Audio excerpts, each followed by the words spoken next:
What's up, Juventini? Welcome back to the AJC, your channel dedicated to Juventus. And thankfully, we needed it. A victory show this Sunday, okay? And yeah, we get the job done. 2-0 against Udinese.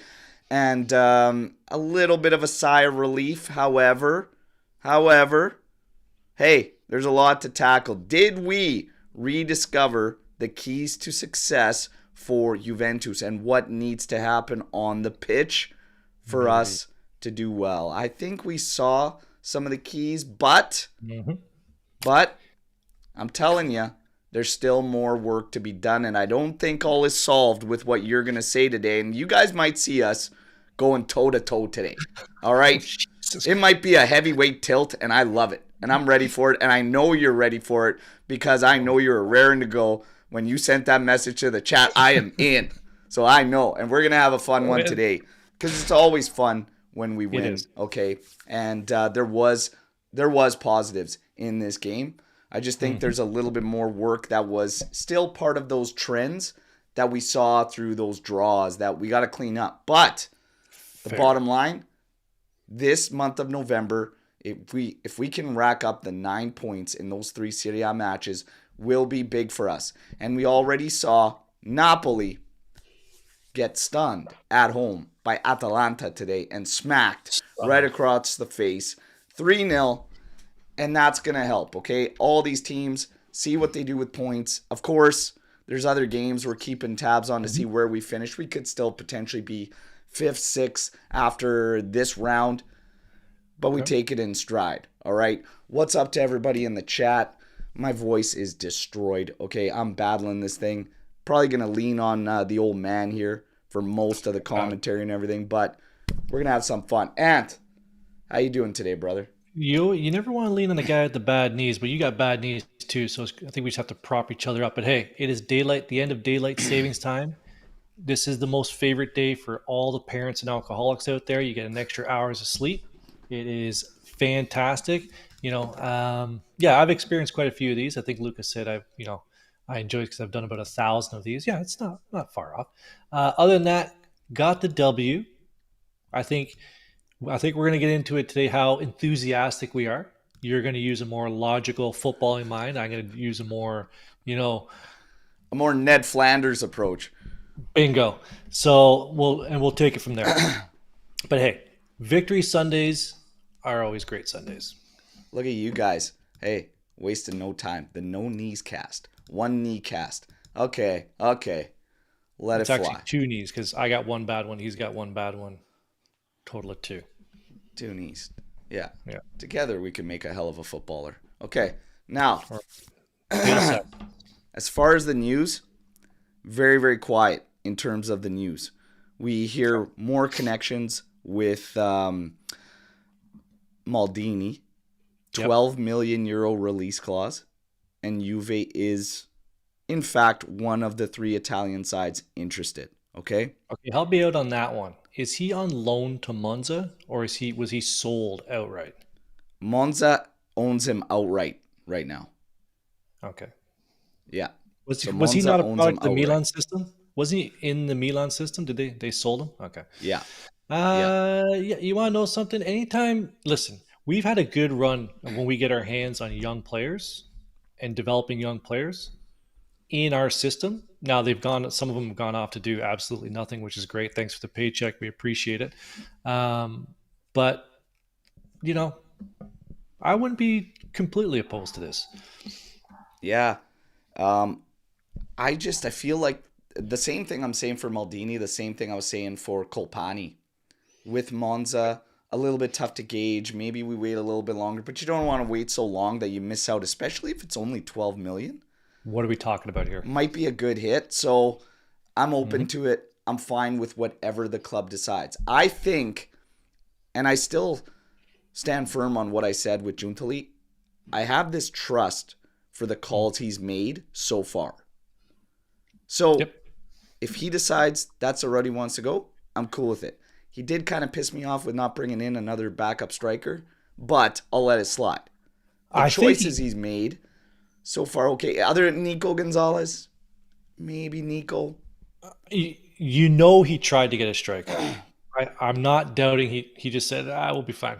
We'll be good with Milik. I have confidence that he at least tried. Yeah. He hasn't completely missed. He hasn't missed on anybody yet. It's still too Yeah. early. I know some people are going to be like, well, what about Luis? I don't think he's missed yet. I'm not going to put the flop tag on anybody quite yet. Yeah. As far as Luca of Udinese, did he pass you? We're gonna talk about that. I mean, he came in late too. Not a big chunk of work to see, but we'll talk about Lorenzo Luca of Udinese, the one that smashed the crossbar with that header. Would have made things interesting, but thankfully, yeah. Other news: Lille potentially heading into the match with us with 9 injuries. Okay, that's a shame. Good for us, but we still got to focus on ourselves. And now, when it comes to ourselves, we get to the game, okay? Yep. Starting lineup: Di Gregorio, Savona, Kalulu, Gatti, Cambiaso, Locatelli, Thuram, Weah, Miners, Yildiz, Vlahovic. Talked about the starting lineup in the preview show. Yep. I said, put your best 11, just get the job done. Yep. This one wasn't far off the best 11, but I just said, put your best out there, take care of business. If you're worried about rest and that next game, you can't look past anybody right now with where we're at. It's true. Yeah. It's true. I don't know who you would have put in. Probably Conceição. I thought this was, looking at it, I didn't see the pregame show. I was raking leaves. Anybody in Canada knows raking leaves is just as bad as shoveling snow. It's the fucking worst. Anyways, that was as close to our best 11 as I could see. Maybe Conceição in for Weah, but Weah's been playing well. Who would you have changed? I would have had Conceição. I would have had Cabal and Cambiaso over on the right side, because I think Cambiaso's better on the right side than he is the left. Okay. And I would have had maybe McKennie in that midfield with Luca and Miners. Okay, I guess we'll get to how Thuram played then. But thankfully, the bottom line was, whoever the hell's out there, you've got to get the job done.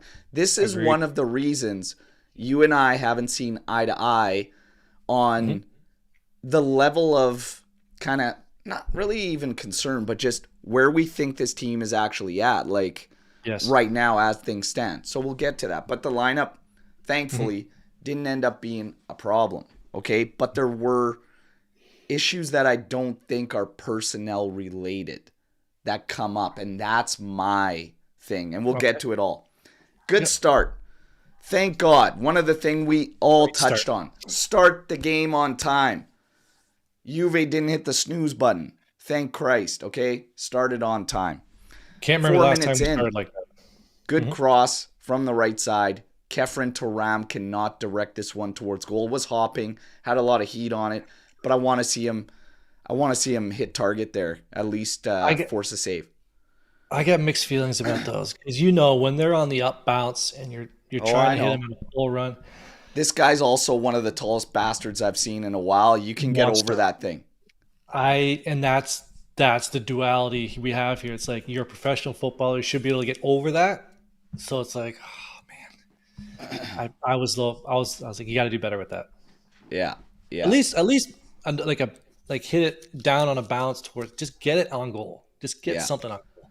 And I said this before.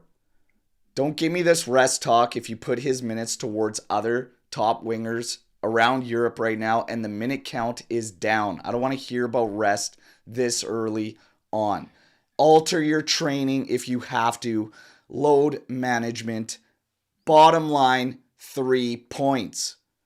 I don't want to hear it. Okay? Fair enough. Now, keep it rolling. 18th minute. Yep. This was beautiful. Okay? Thuram and Locatelli with the 1-2. Finding Yildiz.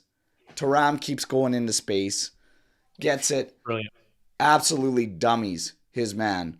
Yildiz running in to hit this thing. And Thuram's like, oh, hell no. He might have been offside. If Yildiz got to that, I think he would have been offside.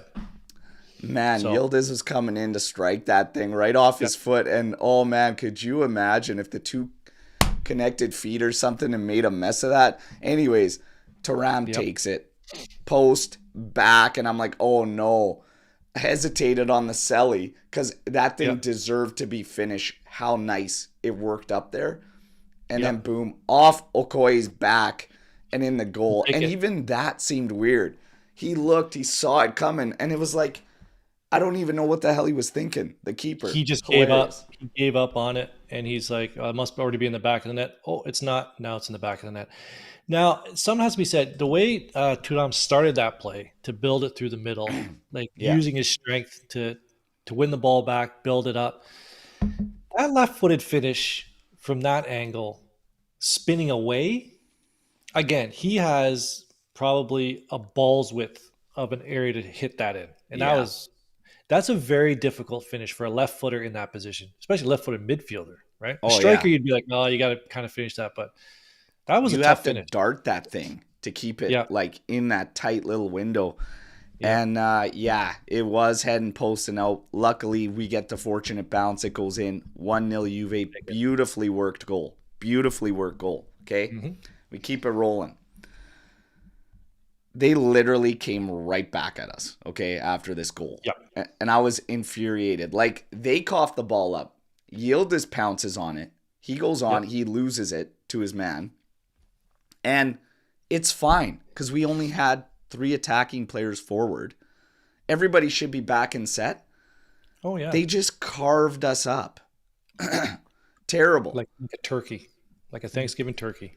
Davis Mhm. finds himself come back. And even Locatelli had a moment to intercept that ball. And he does this little hop step thing. Couldn't get it. Davis rips it short side. Di Gregorio. Big stop. Big stop. Got his paw up there. That thing was humming. How hard he hit that ball. That's a lot of those can be like if you don't have strong hands there, that thing is off the hands, top of the net. But big stop there. Oh, yeah. It was a big save from D Gray there. Those are tricky because you can also get caught cheating sometimes there as a Yep. keeper. It's Yep. And go far post. it Yep. seems so like straightforward and easy, but it's Yeah. really not because how many times have you seen a keeper just cheat a bit and then Yeah. boom, short side high and you just Five get tips hole or something. under the Yeah, arm, like in between his arm and the post. Yeah. it was a big stop. It was a big stop. It was a good one. We needed that, okay? We continue on and before our goal, Juve was at around 81% possession. I didn't expect this from Udinese. At home, they've got a great home record. They Yep. had a questionable lineup based on what we were expected to see versus what they played. And a Okay. couple guys that should have been in the mix that weren't for them, but they kind of grew a little bit in there. But the first half, I still really thought we did a good job of pressing to get the ball back. And this is how, in the 36th minute, we kind of get it back. We pressed it. We forced it. Keeper Okoye goes long for Tovan. He can't trap it. Thuram pounces on it. Finds Yildiz. Yildiz, right-footed shot. Back post. Hits the post. Square on. Rolls out. And Savona coming in to clean house. And that thing's through a maze. Hell of a finish. That's an even more impressive finish than the Turam goal because I think Dude. he five-holed somebody on the Yeah, way there. he megged one of the defenders. Another defender back post couldn't get in time. I was surprised it went through. Like when you're putting that on the carpet from there and there's defenders still back there. Whew. I didn't expect So it to many go in, ways. man. I think a little bit of fortune on Savona's side for that one. But 'Cause nonetheless, your doesn't initial matter how. instinct is as soon as he hits it, you're like, oh, he didn't hit it high. Normally you hit those high, right? A little bit. Or you see players take that off, like put that in the air, but Yeah. wow, he left on the carpet. It's like, okay. And Yeah. it worked somehow. It's all good. As long as it Yep, goes we'll in take the it. net, we're good. We're money. Doesn't matter how. Perfect. It's in there 2-0. Great start. Roll. That's what we needed. Okay. Second half, no need for change immediately. Okay. Agreed. You could find another one and really seal it and then get rest and look at rotation. We don't get any changes. However, Second half was a complete just shutdown shop session So from Juve. before we get to the second half, I was looking at my numbers that I have.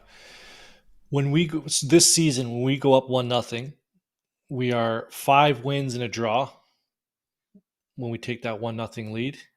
Those 5 wins were clean sheets. So this team plays well from ahead. Maybe some of that was rattling around the heads and could explain that there was a drop off in the second half. I wouldn't say there was. It was just a drop off. I just saw there was a drop Yeah. off in ideas. It was there just wasn't a push like we're Yeah, not going to risk anything at 2-0. there you go. You know? Yeah. So this push, even the pressure to win the ball back early, we didn't have to.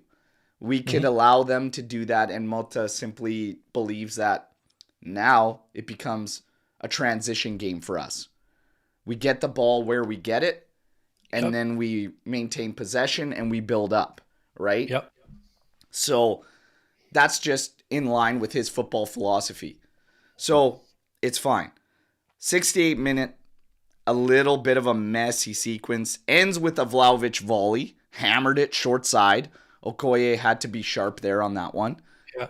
Absolute bullet there. 78th minute though. Save from Di Gregorio. Header right at him. But Udinese was picking up some momentum. Starting to ask questions of us at the back. Good way. 82nd minute. Great ball from Hassan. And Lorenzo Luca absolutely smashed. Like, there's no chance any keeper's getting to that. It was a rocket of a header.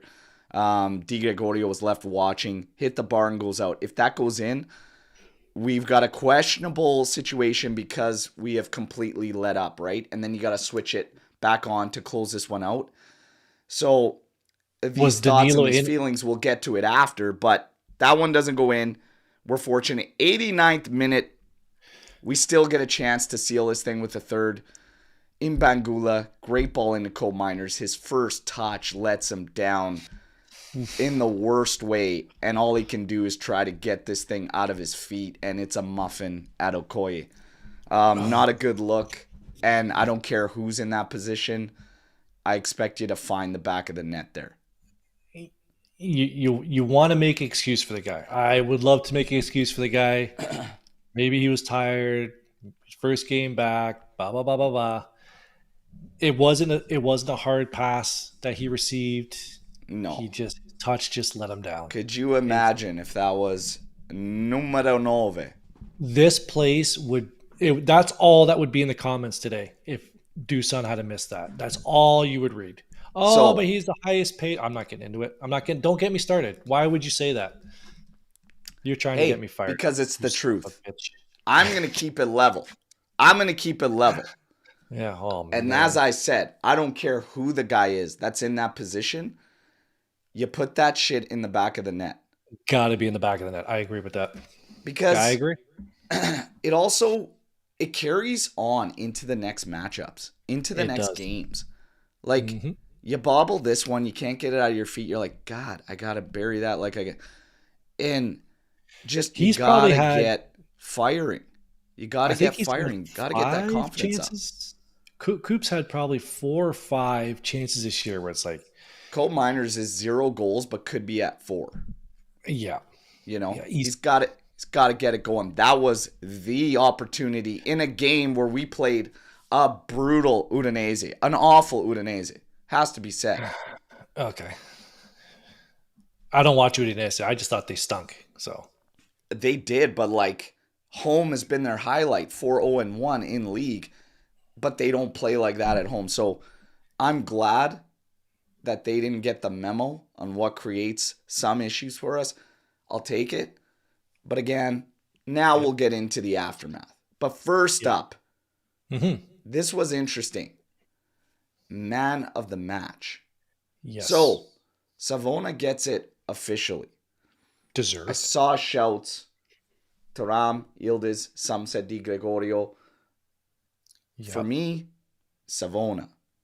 And I thought there was a good gap there because of throughout the match, the match's entirety. Mm-hmm. But I want to get your man of the match before I kind of break down all the performances. Yeah, it's going to go a little bit against what you said at the end there, the entirety of the match. I thought this player was a little in and out in the first half, but his defensive work in the second half is what sort of, I thought, stopped one or at least two offensive opportunities for Udinese, his work coming back. I thought Yildiz, what he did defensively in the second half and his offensive production in the first half, like how he played in the first half, those few sequences, I just thought he contributed so much to the game quietly that in my eyes he would just, I know officially he didn't get it, but quietly I thought he had at moments very good moments that for me he was my man of the match. Yeah. Okay. That's and that's fair. Like I said, he was in the mix. He was in the mix there too. For Thuram, the reason I didn't go with Thuram is just a flurry of errors in the second half. Like a lot of errors.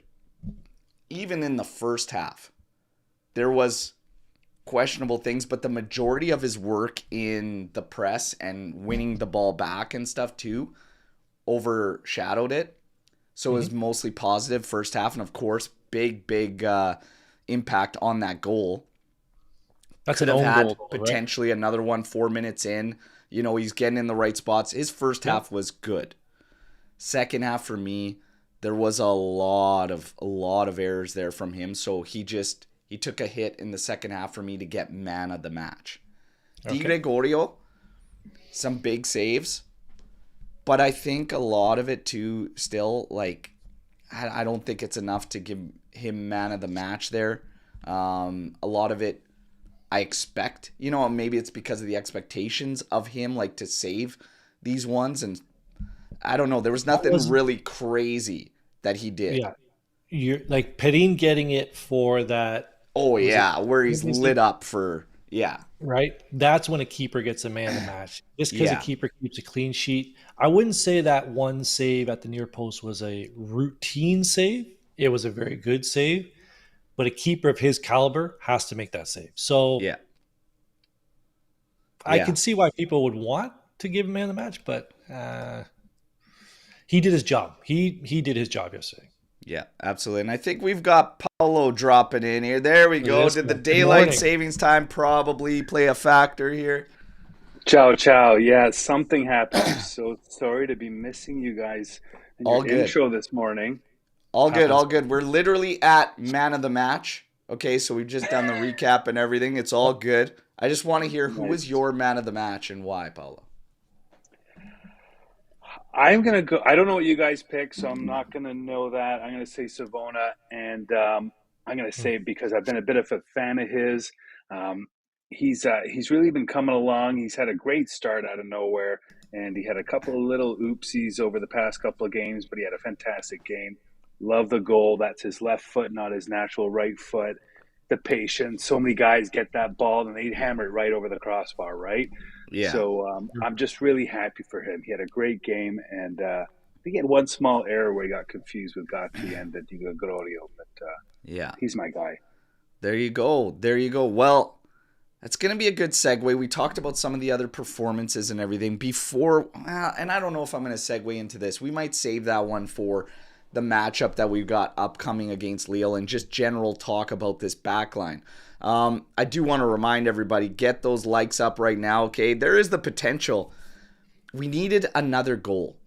I said on the watch along yesterday, 3 goals and a win, and I'm going to give away this brand new home kit with the Champions League badging on it and everything. Okay, we needed one more, but maybe, just maybe, you know, I feel like crap today. Okay, got this damn thing my wife and kids got, but maybe I'm in a good enough mood.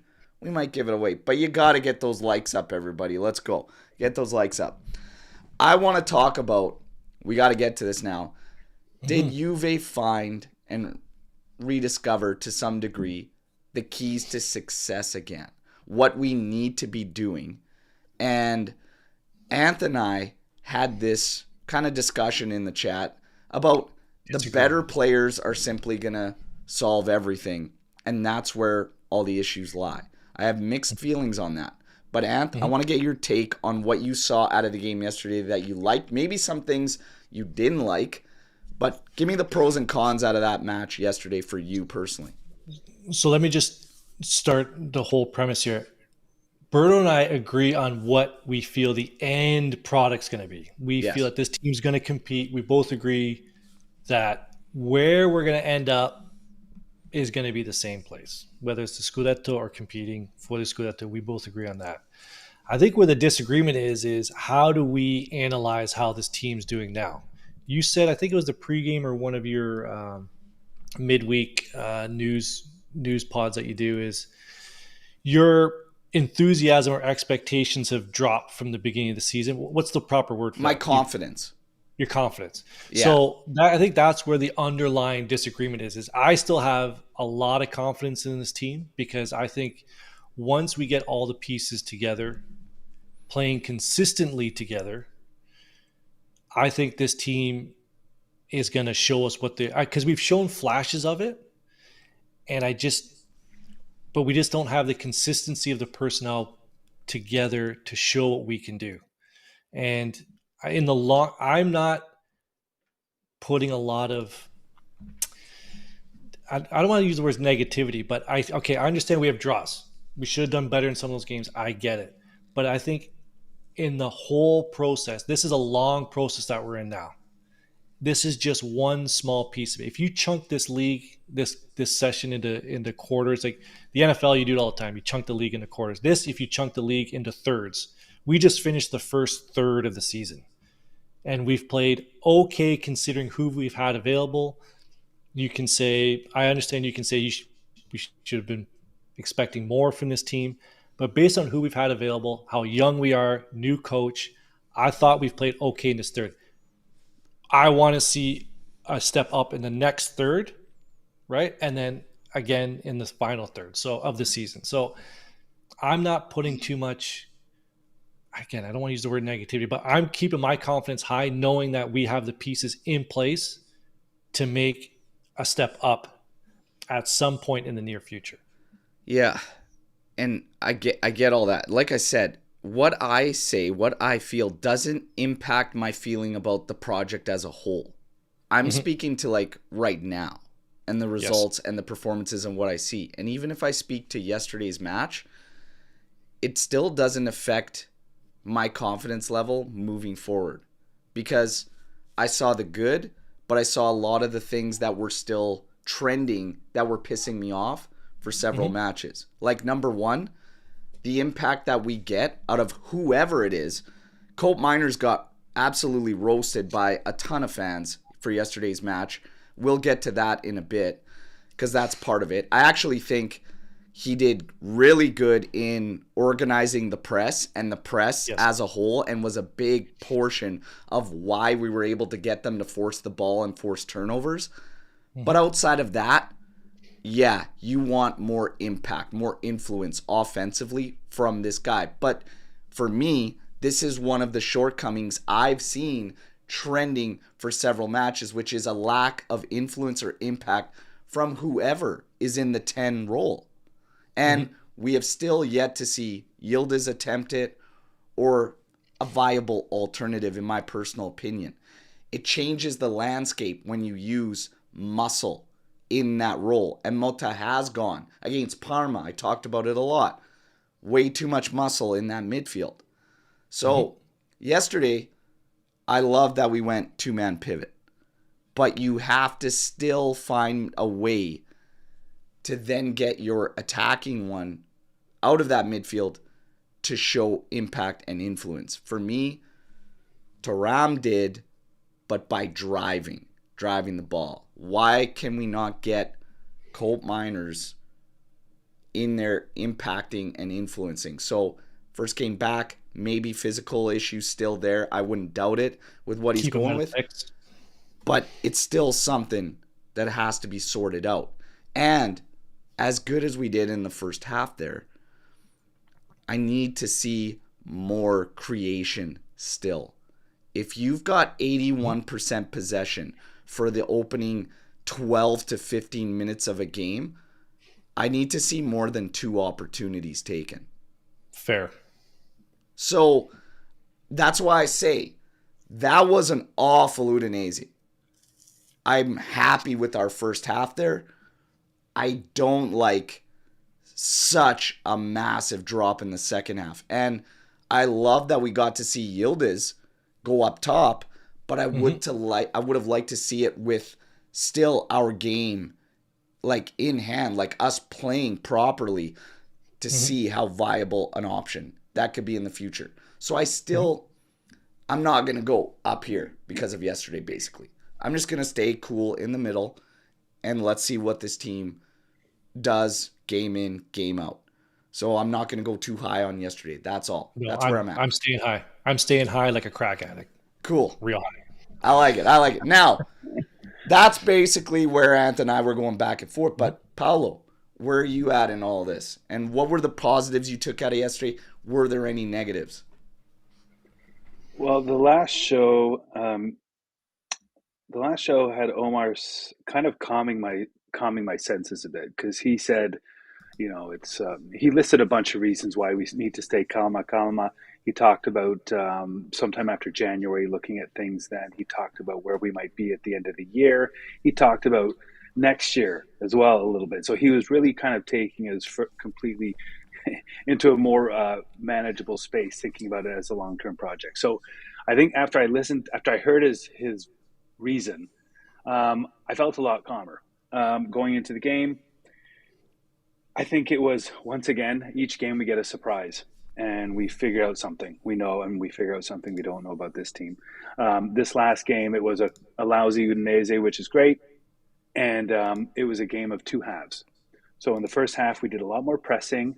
So everybody was moving quickly. Everybody was targeting the Udinese player with the ball, and we were moving up a lot more. And our wings were coming up higher. Savona has probably been the highest he's been all year. So I really like the high line.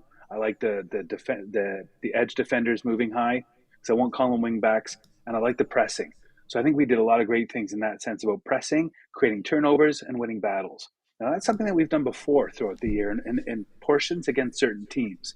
So I was really happy about that, and I think it contributed to us having a great start. Second half, we did this, hey, let's defend.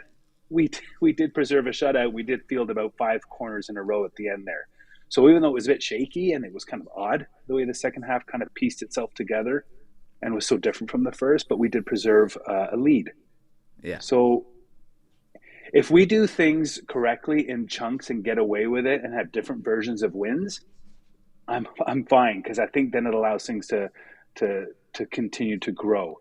I'm still worried about our bench depth and consistency, but we saw some things in this last game that I think and the main thing I'm going to take out of this, why I was kind of on a different page as Skanga, is because of this. I talked about the Parma result and my feeling out of this, and even just the run of, and the fact of these players, okay, these players that are going to save the day, so to speak, okay? We need our big guys. This is the problem I have. Balance was restored yesterday, thank God, in terms of overall play, okay? But what doesn't sit well with me, and the only reason why I'm kind of like right here just waiting for this team to show me, is because even if you lose 1 piece, 2 piece, etc., you still have to implement what works for you as a team. So through those matches where my frustration was kind of coming through, it's because I still believe, even without Cope Miners, you can't just say we're not going to press. You have to find a way to do what provided success for you previously in these flashes of the good times, right? You can't just go like this and say we're done. That's it. Like, you still have to find a way to do that, to win the ball back early. You still have to find a way to create goals without losing all balance at the back. And maybe that is all attributed to Danilo. But against Parma, I will not say it was all him because it was a mess from the middle to the back. It was awful. And that's on Motta, and it's on all the guys to sort it out. That's just where I'm at right now, is that we can't give up what we know brings us success because certain guys aren't available. You either adapt, find a different way to do that, or you still keep pushing through. You can't completely change your midfield to nothing but muscle and expect the same outcome. And you can't go all technical and expect the same outcome. You still have to find a way to achieve the balance that brings us the good moments, the good flashes, the good things in this team, right? That's where I'm at. That's all. I don't think we need to give up everything and just say, hey, we got to wait for these guys, because injuries are still going to continuously happen. And we can't say that. I don't think Motta still really understands what he has. We've only had 14 games. And have we had any consistency? So he also has to see how players play together. I agree with the balance part. But until you see how those players play together, it's like, I don't know how it's going to look. And maybe that's why we didn't see the same midfield pretty much 2 games in a row at all yet. So yeah, I agree, but I think we have the pieces, and maybe I'm not critical enough of Motta. Maybe that's the one negative that I have to find is he needs to figure it out more. But I'm giving him a lot of leash here between games. Okay, all right.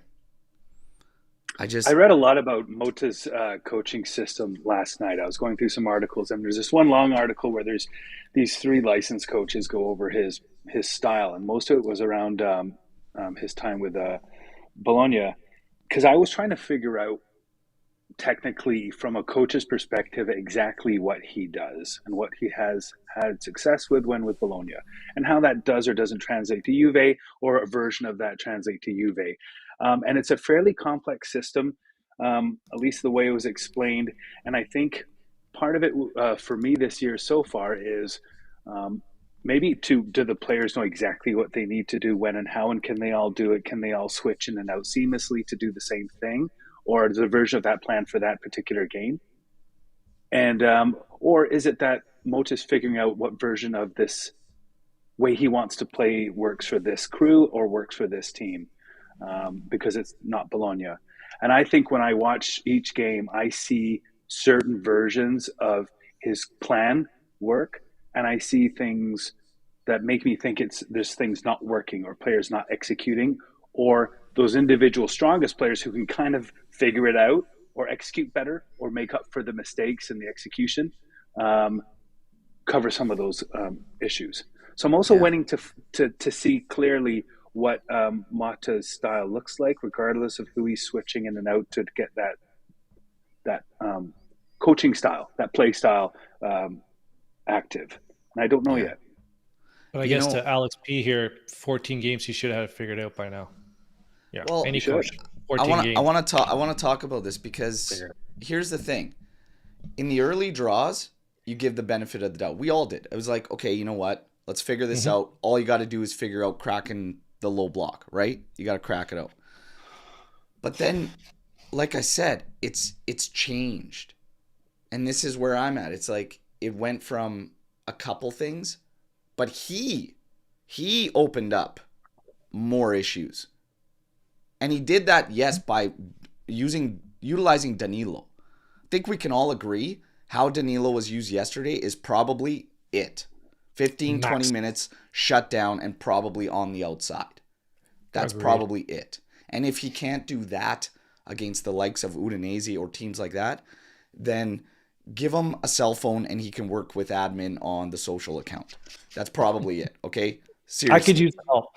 I could use the help during games, to be honest. So, that's probably it. For me, it's like we're 10 games in league. But like I said, it's the feeling of you still need to go with your game. You still need to bring out the good, the successes. Parma, that needs to be 3 points for me. And I put a lot on it for Motta. Let's just put it this way. 2 wins out of 6 at home to start the season. That's great for Bologna, but it's not good for Juve. Mm-hmm. You know, I understand Omer's point too. That probably calmed your nerves a bit there, Paolo, with speaking about Conte's season and the amount of draws we had, etc. 10 games in doesn't seem like a lot. But if you went 4-6, every 10 match span, you'd finish at 54 points at round 30. So let's fire it up. I think we all agree that we need to start rolling out some wins. I don't think there's any disagreement there. But when you look at the draws, I think we're still trending on a positive side of it as opposed to a negative side, because I'm just staying on the positive side that we're putting the pieces. Once we start getting we have the pieces to turn draws into wins. I don't doubt that. Yeah. And I think we have the mentality to turn the draws into wins. I just think we have to Motta, and I'll put some of it back on Motta. He's got to get it right with the piece with the players he puts in. We have to string results together. We have to. I agree with that. This is where I'm at, is like, I believe we have everything to do it. And that's where my frustration is that coal miners, whether he's in or out, we should still be able to play the game Motta wants. The game he openly speaks about in every presser, saying, this is how we believe we need to play. But you haven't been. So for me, my confidence will fire up once we string results together. We got to do that. Got to start racking up the 3 points. November, Derby della Mola next has to be a win. We only have one home game in November of the total. And then you got Milan after the international break. So you got to get it done. Got to get it done. And yeah, just this player thing. The coal miners thing is crazy to me. This guy gets so much flack yesterday. What do you guys think of his game? His actual game? Everybody in the chat thought he did brilliant. Paolo? He wasn't a coup game, but just him being out there, if you just keep an eye on him alone, you'll see that every few minutes he makes an incredible switch. He calms somebody down. He makes himself available. He goes to a spot where somebody needs somebody to be there, and he gets the ball, and he'll make a pass that is not backwards, which we do. We still do a lot of passing backwards, but he'll find a different option out there. And I think you just got to let him play, let him get healthy. He's fine, and his mental game and his vision for the game is fantastic. Just be patient; he'll be great. He's got to get out there. If we do things right, it shouldn't matter if you have one guy that's not making an impact, because that means the other guys have to pick it up. So if you would have said in that game yesterday, Kefren Turan was probably going to have the most impact offensively out of that at the start of the game, you probably would have said no. Most would agree, no, it won't be him, it'll be Cope. That's fine. Let teams focus on certain guys. The other guys need to step it up, and we need to put it all together. All right, so I have zero concerns on Cope Miners. My concern is, what the hell is going on with Nico Gonzalez? Get back in this damn lineup. Yeah, where is that guy? Milik, he might be gone. Okay. Louise, for me, might be back for Lille. Oh, awesome. First with me for Cope Myers, I always said this team is going to go as he goes. He's going to be the general for this team. Coming off an injury, I'm surprised he played that many minutes. I thought he was going to be in that first substitution when Thuram and Dusan went off for the first sub. But it was at least 2 runs in the first 10 minutes, right? Attacking runs beside Dusan. Neither time did his teammate hit him with the ball over the top. So he does stuff off the ball, and it was sort of, he kind of flashed out of the camera, so maybe people didn't see it. He has movement off the ball that maybe people don't notice. And obviously he's got more to do. And Berto, I think you mentioned this in the group chat. You didn't like how much time he spent on the outside yesterday. Yeah. He was kind of roaming around out there. So obviously improvements can be made there, but you can he shows those flashes, Paulo was saying, of what he can bring to this team. And it's going to be exciting when he's fully healthy. There's a comment in there from Eric about I think Cope would be more impactful as an 8. I said I'm open to also trying a 2-man pivot with Locatelli, Cope Miners, and Yildiz as the 10 advance in order to see it. Because Cope Miners can play anywhere in the middle. But, again, yesterday you see Cope Miners in organizing the press and reading teams and where that next ball is going is miles clear of anyone else at that team so far. It's true. It's crazy. He's just, the ball is heading out to the wing. He's like, boom. He's taking out, he's like, that's the next pass, whatever. And he's yelling at the defense, the mids. He's like, get up here.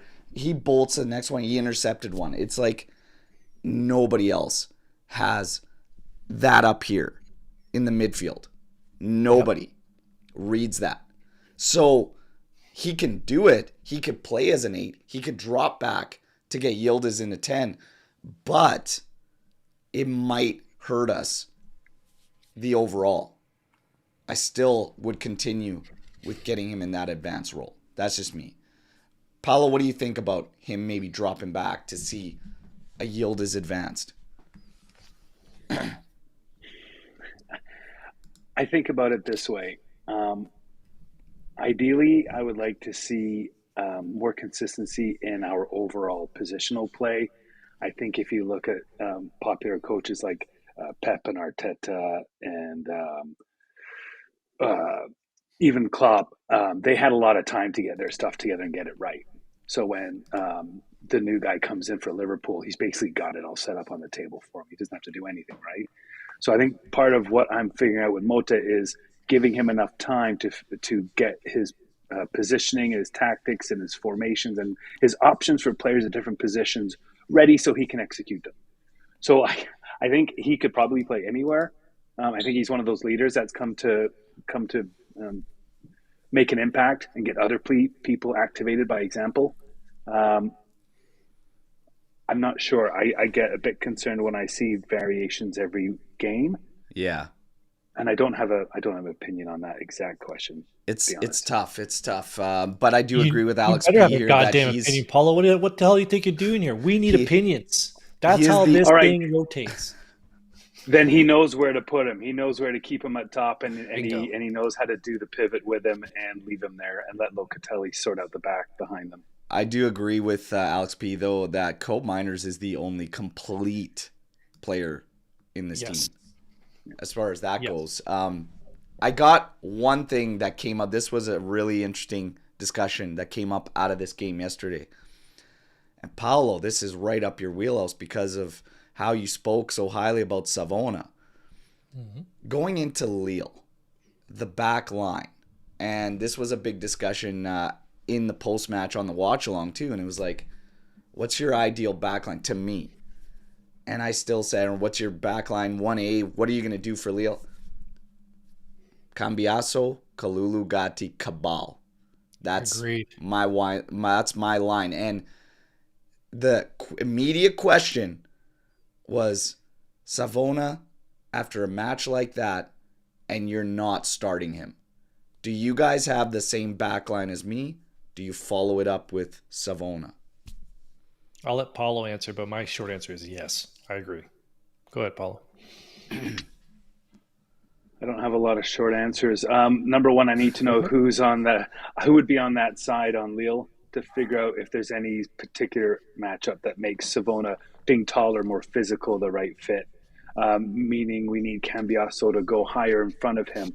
But I'd keep the lineup with yours, Bert, because I do like what they've done. And Savona's a great sub because one of those defenders is going to need help on either side, or you might have to move Cambiaso up, and then you bring Savona in.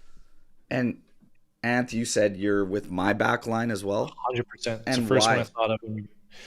I just think you're away, Champions League. I like to have the players that are a little bit older in a game like this. Savona has the head. I know he's 21. He's got ice in his veins. I'll agree with that. But I think just the options that defending options with those four. I just feel more comfortable with those four back there. Yeah. That's For it. me, it's a couple things that immediately like stood out to me. Number one, the last time Savona was in the Champions League match, how it went. I don't think I throw him right back into that immediately. The other thing immediately for me, Cambiaso way better on the right side. Way better on the right side for me than anything he's shown on the left. In all the matches I've seen him play left side, I could think of one good performance. Never a standout performance on the left. Right side, he's had a few standout performances. He's better there. Cabal, I like Cabal. Does he have errors? Absolutely. All our guys have errors.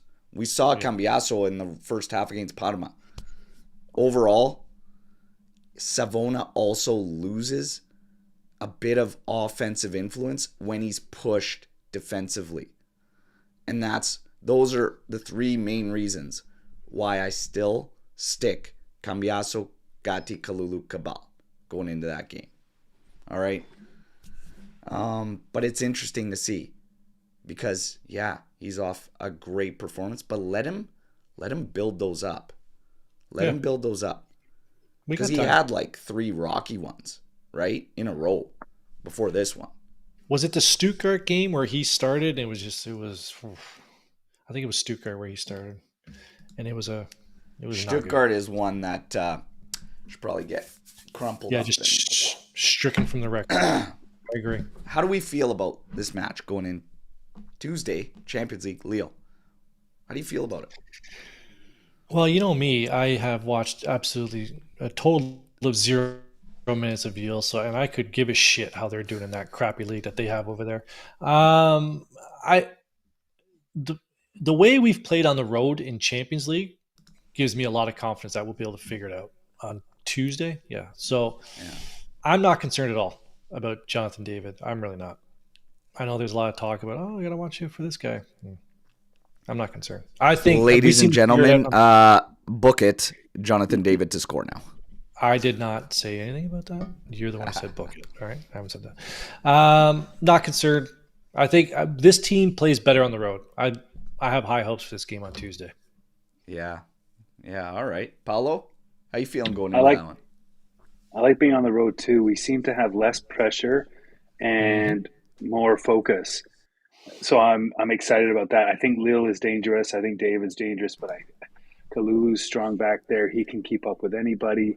If we play our game, I think it could be 1-1 going into the second half. I think anything's possible. And I like being on the road. Yeah, I think there's a bit of a different blueprint building up against Juve, which is running us hard and fast and really fast play. We gotta match that. We have to match that. So one of the things that has to kick off like it did against Udinese is start on time, but we've got to play at the proper tempo. If we want to go play a slow game there, it ain't gonna happen. So we got to be ready right from when the bell rings, and also we'll see. But again, I believe we can go with almost anyone out there. Agreed. Right now, as things stand. But it depends from what we've seen which Juve shows up. So, Skanga's here. I'm here. All right. Riding high. Let's see. Running hot in the vein. Storm the barn. Rate Motta's season start until now out of 10. Skanga. Out of 10, I would give it I'd give it an 8. An 8. Okay. Paolo, rate his season start. 6.5. You're so goddamn negative sometimes. You put on this big smile. It's like you're positive, but look at you. I'm not convinced yet. I'm a fan. I'm Motta in. Years of Allegri have made me numb to soccer. So I'm happy, but I would say 6.5 is right now where I am.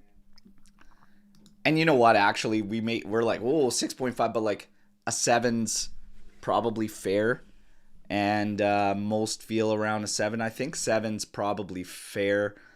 And I'm just going to stay consistent with what Anth and I are kind of on different sides of the fence over, and that's just that I feel it's not so much personnel that's really been a lot of the struggles. I think a lot of it actually does come from Motta. So Okay. I remember roasting the last 3 managers for the same shit when injuries popped up and whatever. And it's like, you gotta still play your game. You still gotta deliver. So I just want to keep it. I just want to keep it level. I'll say 7. It's not bad. It's not crazy. It's good. It's good. But we need some of these teams to start dropping points, and then we still should end up in the mix. But he's gotta tally up some wins consecutively. We got to get the wins. The draws, way too many draws. Way too many draws. So let's go. 7's fair. 7's fair. Do you guys have a question you want to pose? Maybe something we didn't tackle. I know Lorenzo Luca, everybody's looking at this guy. Did you guys, we saw him come in as a substitute, whatever. I had the same feeling I had about him before, is that this is a big, big striker. He's not going to add anything technically that we would be looking for. Don't we already have one of those? We already have one of those, right? I don't see him pushing any type of needle for us, but like he would be, yes, another body that comes up. But for me, it's a big guy that doesn't add anything technical. So we might have the same struggles that a lot of fans are complaining about already in a 9. I don't know. Just me. Paolo, what'd you think? I think he's interesting. That header, the way he just got over and nailed it off the crossbar. Well, he's what, like 6'4"? He's a monster. I know. That's confidence. And being an aerial threat on set plays, on balls in, on corner, things like that, I think that's pretty interesting. I would see how much. Like, how much do they want for a guy like that? If he's a backup, is he much different than Milik? Well, he's younger. Maybe he's better, stronger. Maybe he's got more aspects to his game that help us. Yeah. So maybe as a backup, but it depends on how much. Because they're talking 15 to 20 million. You don't get much for 15 to 20. You really don't. No. You really don't. So in that case, if you said, I'll give you this guy for 15 or 20, I say, let's take him. Because I'm assuming Milik may or may not play. Again, I don't even know. If you give me the big kid for 15, because, David's going to be, 50, 60? Yeah. By the time the conversations and the bidding wars and Lille's plan Jonathan David's on a free. But he's on a free. But there's still going to be a bidding war for him, and Lille can still maybe extend his contract because they're going to lose their best striker, so they can either sign him to there'll be a bidding war for salaries probably, like guys trying to sign him. Yeah, they'll be going in. I was worried that they might try and sign him to sell him, so put him on a 2-year, get a retainer clause for whatever it is, 40 or 50, and then understand that he's going to leave, but this way they get something out of it, because they could still do that. Oh, man, if he did that would because then piss his price a lot of is, teams 50, off 60 probably, or something like that. It'd be a nice gesture for him to Lille. If he did that, that'd be huge. Not a lot of players do that. I don't think I've ever heard of a player doing that. It's extremely rare. I'm trying to think. There was somebody that offered that up to a team just so that they could get something. But that was like a long time ago. It's very, very rare. Very rare. Well, we're trying to do that with Chiesa, and I think they're trying to do that with Vlahovic too. I think the idea is that you at least get his salary down and get him in a good spot so that you can keep him and extend him again, or you can move him in the summer. Yeah, I just don't think that it's maybe openly discussed with the player like anything, right? Like, I think it's a different approach. But David, yeah, we'll have to wait and see what happens. A completely different profile than Luca. But the same question marks arise. Like, as a 1A, both of them would question. Like, that's a big thing with Jonathan David. Yeah, he's killing it there. He's doing good in Champions League too. He's producing for them. But as the guy at a big club, it would be all for him to prove. On a free, that's how you take those chances, though, is on a free. So I'll take him on a free. Rather than splashing 50, 60, right? But Vlahovic. What'd you guys think of Vlahovic's game yesterday? Skang. He was pretty quiet yesterday. On that first goal, he drew 2 center backs with him. So he does that. Like he attracts a lot of attention, which opens space for other players. I know the chat's going to blow up to be like, that's not what we pay him to do. I agree. He does have to start producing more, whether that's on him or whether that's on his teammates, because he had no real chances yesterday. No real service. Does he? So, but is that because the players around him are not getting that to him, or is that because I think it's, or that he's not creating the space himself to get into those areas to open up those opportunities? I think it's a bit of both. I think you can say it's both of that. So I see the whole salary thing, and I hope they can get the salary down, because my thing is, if they don't, he's going to get sold. Well, they need the salary down even to do that. Like that's the crazy thing, right? Paulo, what do you think of his game? He didn't do a heck of a lot. He didn't get a lot of opportunities. He didn't get a lot of service. Sometimes those big target men, you need to evaluate them based on the chances they were delivered and how they managed them, or their hold up play if they do some of that along the way. But he didn't do too much. Yeah. I think his second half, he showed what I've been asking for just as a bare minimum a lot, which was the fight. Like, he was fighting for the loose balls. He was being a pain in the ass for the defenders and trying to throw some weight around, and some good came from it. Got a couple opportunities, got the ball in higher advanced positions, and I just want to see that all the time from him. I think, and for me, it's also Motta's job to figure out how we get the best out of our key guys. Like Yildiz, Conceição, Vlahovic, like, it all has to work.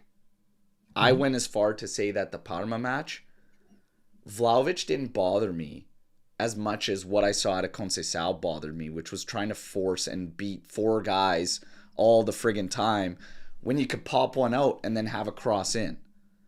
And then maybe Vlahovic does get ahead to it or something.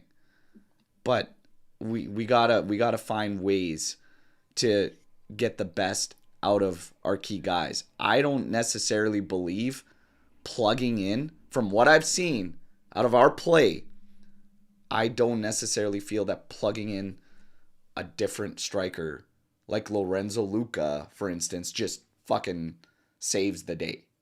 It's not. Oh, and another thing is, and I people sound like I'm making excuses, but I'm open to Keenan Yildiz trying it, because maybe things flow differently in fluidity.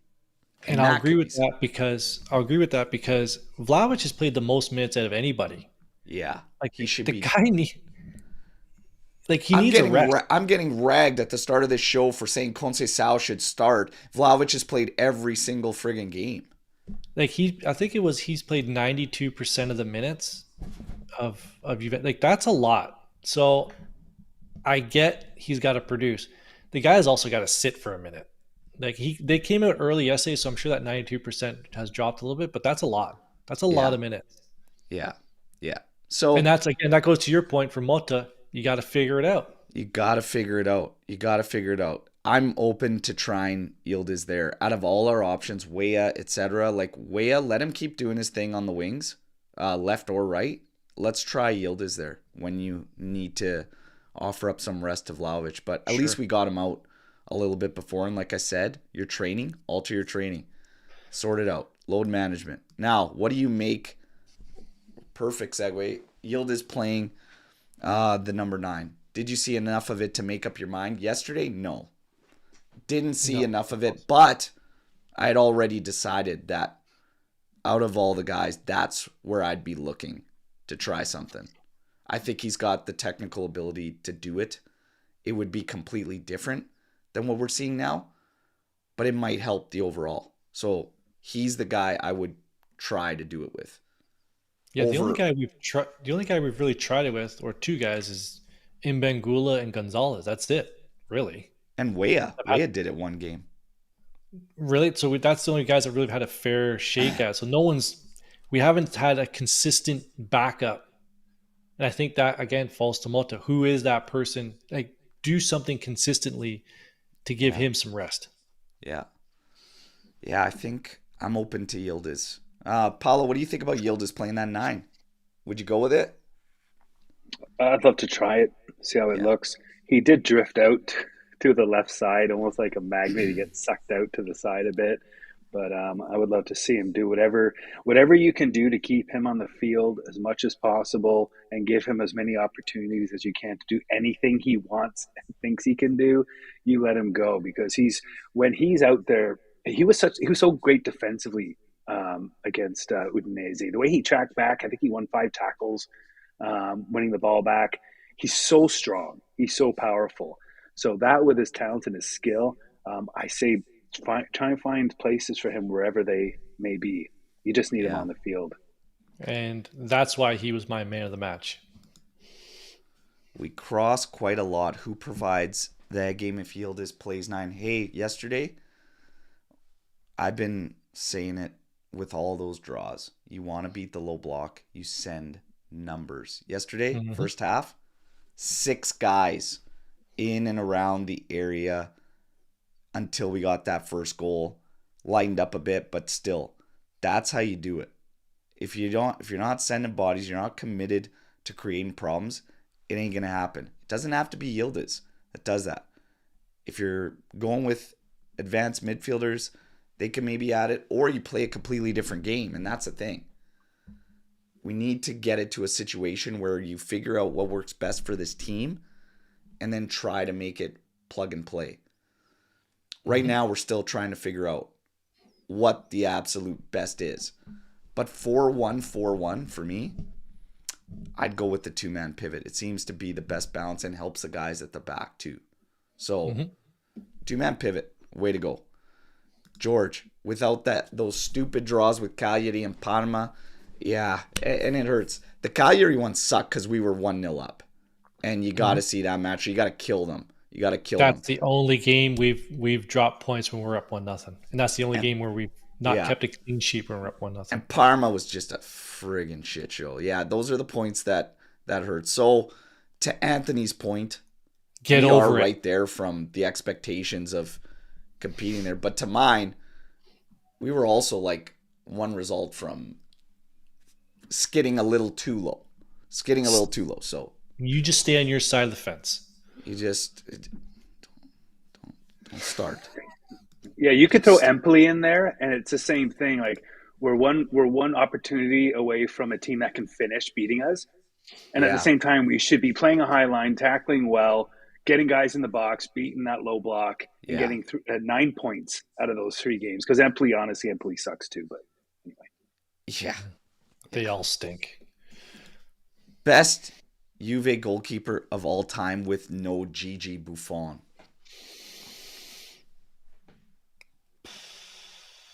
I love the random ones. I love it. If someone says Van der Sar, I'm quitting. Do you go Zoff? No gloves? No gloves, Dino? You could. No glove, no love. Dino. Well, my childhood would say Peruzzi. Yeah, that's what I was going to say. Peruzzi was there for the 3 Champions League, so. But goddamn, did he piss me off on a couple goals allowed. Some big moments. Think about those guys having to play out in the field or in net with those big baggy jerseys. That's how I guess the 3 of us would have to play. Those big baggy, it's like wearing a parachute. Yeah. Trying to run in those things. Paulo, are you taking Zoff? I love Zoff. He's one of the first names I remember getting straight in my head as a kid. But Peruzzi's great as well. I mean, he was an interesting body type for a goalie as well. Really stocky, really thick, very physical. And he did really well. So I like Zoff. I like Peruzzi. You got to take one. We're putting you on the spot. Zoff. It's hard not to take Zoff there. But Peruzzi's a great. I love Peruzzi, man. Love Peruzzi. I like that question. Should Motta stick with the same midfield for the next few games? I think you can rotate in for Thuram. And I probably would. Because, like I said, there was good, but there was a lot of bad in there too. So I would make a rotation there. Cole Miners, if fit, should definitely keep things rolling. Who would you put in for Thuram then? Honestly, myself, given the opponent, if we're talking Lille, McKennie. Yeah, I was thinking Big Mac. Yep. Yeah. He's played well in Champions League. McKennie's been playing well. This is where you get into the interesting thing about trying to keep it 1-1. How do you keep it 1-1 in this midfield? For me, I'm thinking Locatelli and Fagioli rotate each other. Yep. McKennie, Thuram rotate each other. Yep. Cole Miners. Who else? Louise? But that's a huge question mark. You almost can't. And we haven't seen enough of Fagioli to do that. So maybe you pull in Yildiz to kind of rotate Cole Miners. Mm-hmm. But McKennie, Thuram, Locatelli, Fagioli, you could kind of start to see it going that way, right? Yeah. You got to figure out how to keep it 1-1 so that we don't lose anything from the overall. When Locatelli and Fagioli are sharing the pitch, I haven't liked it, personally. I feel like they both try to do the same things. Yeah. I've wanted them both out there. Sorry, go ahead. I was going to say, what about when Gonzalez comes back? Well, he's up. He'll be up top. Yeah, no, I was just... as a winger, well, Chico's got the right side on lockdown. But Nico is an interesting shout as a 10. Yeah. But Paolo, you were going to say about Locatelli, Fagioli? Yep. I think they're the two best ball handlers right now. I think Coop always has a spot in there, of course, and he can kind of where he decides he needs to want to go during any given moment, you let him. But I really wish they could get Locatelli higher. But at the same time, I really wish they could get Fagioli and Locatelli and figure that out, because I think they're the two best passers in those options. They are the two best cerebral thinkers of the game. I think they should be able to play on and off each other, knowing who wants to do what if they want to kind of use one brain. I just think they're fantastic passers, and I think technically they're sound, and they need to be on the field together if possible. And this is so good from Alex because it's like Luca and Fagioli either need to play more together or never again, and I don't know which it is. And it's because it is kind of hard to see. Like, good point. It's weird. I haven't really necessarily liked it. I mean, I'd be open to seeing it maybe again, but I don't know. I don't know. I still feel like they're the trade-off for one another right now, currently. Locatelli started to actually finally break lines like he was back in the day before we brought him in, with some good passes leading up to good offensive sequences. So, yeah, right now I'm seeing them as the trade-off for one another. We'll see. Thoughts on Miretti struggling at Genoa? It sucks. I mean, what do you want us to say? I mean, Who gives a shit? Well, I mean, did we sell him or is he on loan? No, he's still our property. Oh, well, that's what I mean. I mean, yeah, you do care. Okay, sorry, I thought we sold him. Is everybody surprised? Are people surprised? Terribly surprised. I like the kid. I'm rooting for the kid, but it is what it is. Go Moretti. Yay. I don't know where. I don't know. The guy, he just could never, with us, understand and get his brain quick enough in the final third. It's hilarious. Yes. Like at the next gen level, he's so far clear, and it was there, but for whatever reason, the final third with us at that level, he just can't think fast enough, and it always breaks down at the most critical time. He was always in the right position. I'll give him this. He's always like positional awareness, top drawer. Perfect. Just hasn't eaten enough panini because he just. He gets blown over by a strong wind. I think it's a little bit more than Panini. Stave that. And he hit a couple of posts. I mean, he had a couple of posts, and if those went in, I don't know if it would change his confidence or his value. He'd be in the exact same spot, Paulo. He'd be on loan at Genoa. Oh, man. What's a you have 3 options for January at center back. Hawaitis, Melberg, or the current Bonucci. Who are you choosing? My lord. Melberg? The Viking. Like, is he saying like the old Melberg, they bring that guy back? Is that what that is? Is that a current player? Oh, we're too nice. We need a polarizing figure. Let's get Bonucci. Let's get the current Bonucci back. Let's create a little bit of a stir up here. Yeah. Definitely not Melberg. Jesus. Olaf. Can never trust those Swedes. Show it to Sweden. I know we got some supporters from Sweden, but can't trust them. Trim with a storm the barn that is mine for you and content. What are you doing? What are you doing? What a meathead. All right. Start, bench, and it's not cut, it's sell. Tevez, Dybala, Higuain. So I am start. Sorry, I was just going to start. Want me to go first? Yeah. I'm starting Tevez. I'm benching Higuain.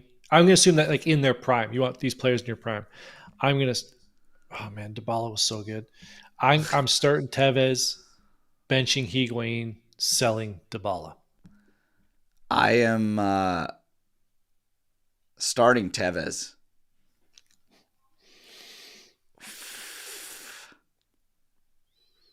Paulo, you should go. Oh, you're muted, buddy. You're on mute. Starting Tevez, benching Dybala, and selling Higuain. I don't know what you'll get from, but I'm starting Tevez. Higuain scored a lot of goals. Benching Bibita and selling Dybala. It's got to be done. Got to be done. Shit. That's tough. Higuain scored a lot of goals. I know. Dybala was sick. In his prime, he was very good. The only reason I give Higuain that extra is the big games. Yes. Big games. Always showed up. Especially against Napoli and Inter. Higuain. Sorry, Paulo. What about Trezeguet? If it was that was mine. I actually didn't have Dybala in there. I had Tevez, Trezeguet, and Higuain. Start, bench, sell. I'm starting Trez. 100%. Starting Trez. I'm probably bench. Well, then I'd bench Tevez because he's my preference, and then sell and Pipita. It's tough. No, I'd flip those. I'd have start Trezeguet. I want Pipita coming off the bench, and then Tevez, I'd sell him. I don't sell Tevez. I love Tevez, man. Tevez was insane for us. Mm-hmm. Yeah. Tevez. But yeah, you're welcome, Trim. You bastard. All right. What's with all Argentinian lineup, too? Listen, guys.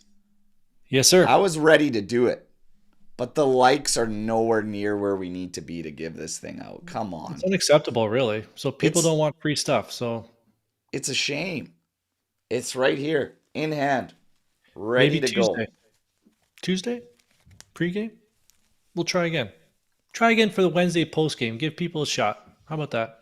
You got all these people in the live chat. You got, what, close to 70, 37 likes. I'll give you a couple minutes, you guys. Give you a couple minutes here. And then how do we decide? How do we decide if we give this away? Like, who's going to get it? How do we do it? A little quick trivia? Or just random? Skanga, what do you think? I like the random. I like the random's always fun. There's a lot of the regulars in here. So there's a lot of regulars. It would be a really good time to give it, but they've also just dropped the ball on the likes. Shit the bed. They've totally shit the bed today. They've shit the bed. They've shit their pants. Yeah. They pulled out a Stuttgart on us, is what they've done. They pulled out a Stuttgart. Trivia, guess Ant's age. Green Bay Packers trivia. randomly chosen as a topic. Yeah, I know you'll kill that one, roast beef. Listen, you guys. Let's get it up a little higher. At least hit 50 for us. Come on. What are we doing? I think I should ask Paulo what his age is in the guest chat, and then he and I should compare ages, and then we'll go from there.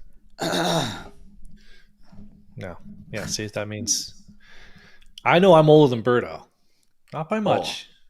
I know I'm older than you. Shot. Bingo. But Yeah, but do you have two good knees? Let it go. I will soon. Yeah. Oh, lucky you. I will soon. But a bad back. 44. Oh, you guys got to hit 50. What are we doing here? Guys? Are we talking about age or likes? Oh, no, likes. Yeah, likes. We got to hit 50. Well, you got to come up with some sort of a Storm the Barn question. Let's see what I got in my notes. Yeah, we got to do something. It's got to be like some type of trivia. I could come up with the trivia real quick. Paulo, you could probably come up with some good trivia on the spot. Well, I don't have a trivia, but I am wondering if we can get 3 positions. I mean, okay, I want to ask this as a question. There you go. How much money do we have? How much money do we have for January Mercato, if we have any? How much is it? I have no idea. And I would assume much. And I would assume that any moves are made would be delayed payments, like offset. Yeah.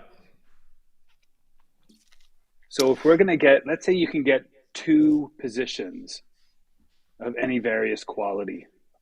Well, I think we know what they are. It's a Vice Vlahovic and it's another defender. Well, yeah, you're getting players that are on a loan, like with it's just going to be a loan with an option to buy. I'm going to say, and that obligation is going to be almost impossible to hit. I think Juventus is going to try and find a couple players on a loan. Guys, they still haven't hit 50. We got 4 more likes. What are you guys doing? I'm just going to go. I got stuff to do. I go grocery shopping. Yeah. Maybe they can hit the likes after. They don't deserve it today, man. This is Champions League. How about Champions League midweek? They want to show their commitment to get free stuff? You show up midweek. We do. I'm here. You'll be here. Paulo will probably be here midweek. You know what? You guys are so lucky. I love the AJC Army, okay? You guys are lucky. I love you guys. Okay?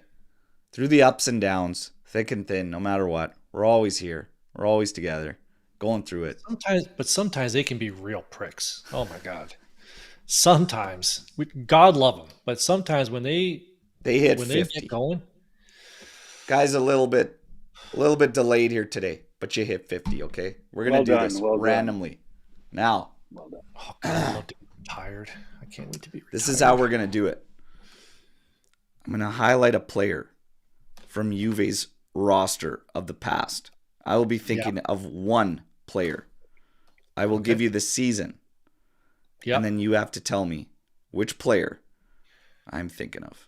Okay? Okay. I'm going to put it in the guest chat if I have a... I am going to text Skanga and Paulo in the team chat which player it is so they can verify. Sure. It is going to be the 2002 Juve roster. Okay? So 2002, 2003 season. One of my favorite squads. All right.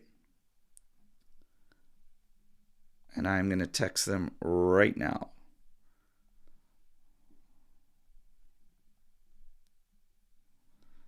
And there it is in the team chat. And you guys can start guessing. Thuram, no. Montero, no. Nedved, Trez, Del Piero, Trez, Ciro, no. Pesotto, no. Zambrotta, no. Buffon, no. Keep firing.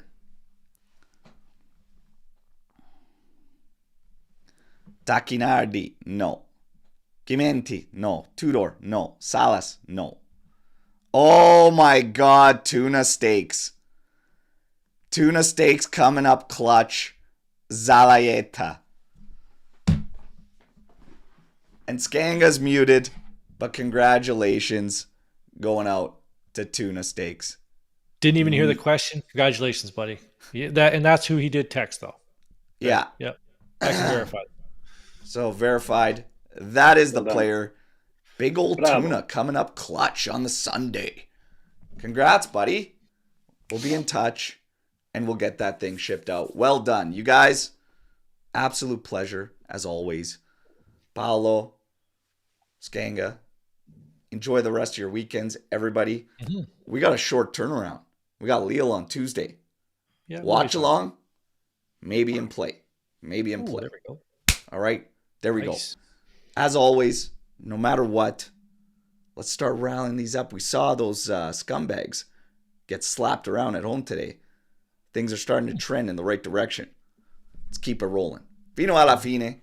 Forza Juventus. Ciao tutti. Set the tone. Set